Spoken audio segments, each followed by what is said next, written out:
Hi, I'm Jason Elias, lead outfield instructor at IMG Baseball Academy. Today we're going to talk about Series 2 in outfield play, receiving and throwing the baseball as an outfielder.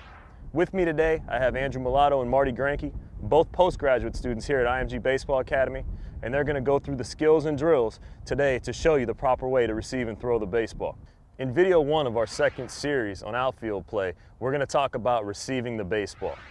We need to remember that when we receive the baseball, we need to receive it with a purpose. We're not going to follow the same line of thought that we had as a young kid in the backyard just fielding a pop-up.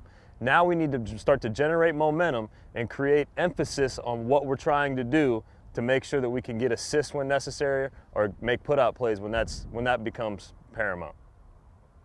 There are 4 things that we need to remember as an outfielder when we're receiving the baseball. The first thing we need to do is we need to make sure we get behind the baseball. Now, whether the ball's hit on the ground or in the air, by getting behind the baseball, we can generate momentum towards the infield to give ourselves an opportunity for an assist. When I say getting behind the baseball, what I mean is we don't want to be stationary when we catch it. We want to always make sure we get 2 to 3 steps behind where we think the baseball is going to land. By getting 2 or 3 steps behind, we can time the baseball, we can get through the baseball, and we can make the appropriate throw to our relay man.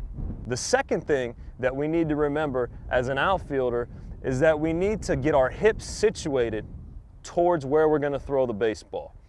For example, when throwing to third base, we need to make sure that our hips are situated in that direction. We don't want our hips to be facing towards first base, towards the left field foul line, because now we're fighting across our body and against our body, which is going to take away from our throw, our accuracy, and our power behind it. The third thing that we need to remember is that we need to make the routine play 100% of the time. The routine play is defined as any simple put-out play, like a fly ball, or a play where there's no imminent chance for an assist, maybe a routine base hit. These plays are what the great ones do all the time, and whether you're an amateur or a professional, these are the plays that are going to give you time in the outfield over the other guy that you're competing with. The fourth thing that we need to remember, and in my book maybe the most important thing as an outfielder, is that we never want to coast to a baseball. The reason for this is because by coasting, we cannot get behind the baseball and create momentum towards the infield for our throw.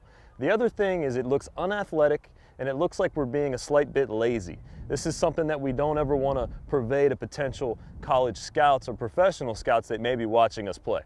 Now, what Marty should be doing here is doing the opposite of coasting, and that's getting behind the baseball, creating that momentum forward. As you'll see here, Marty's able to work behind it and get that momentum moving forward to make a good, strong, accurate throw. That concludes our first video in this series, receiving and throwing the baseball as an outfielder. Up next, we're going to show you the Z drill, which will help you correct your body if you make a bad read on a ball that's hitting the plate.